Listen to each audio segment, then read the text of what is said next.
It seems like when things happen in the world, boom, instantly that's where they shoot right to the pumps.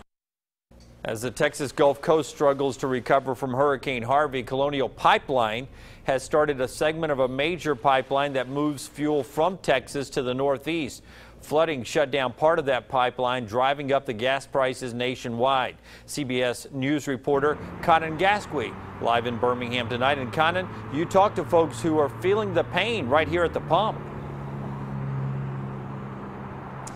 Yeah, Jim, it's always a front of mind topic on major travel weekends, the topic of gas prices, and that certainly is the case this weekend. I talked to a lot of folks at the pump today, and they tell me whether they're making a long trip or a short trip, these prices still make a major impact. It's a disheartening sight for many drivers, gas prices that are going up. I'm just like, ooh, I don't even want to drive anymore. Kind of hurts.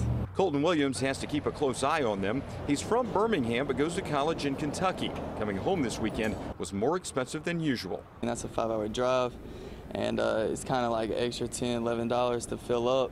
Had to come down here this weekend and get my car fixed.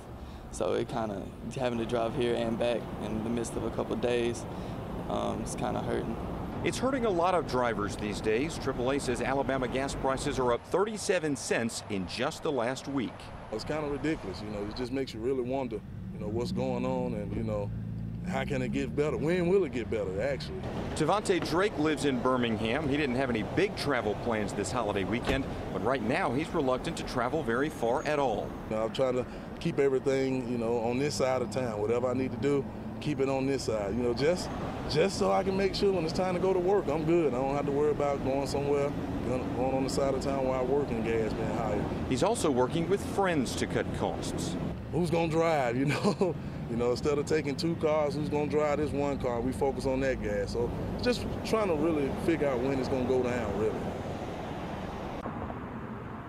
And that's a big question for a lot of drivers these days, wondering what's going to happen the rest of the year with gas prices, wondering what are they going to pay for gas on other major holidays like Thanksgiving and Christmas. Reporting live in Birmingham, Conan Gasquet, CBS 42 News, local coverage you can count on.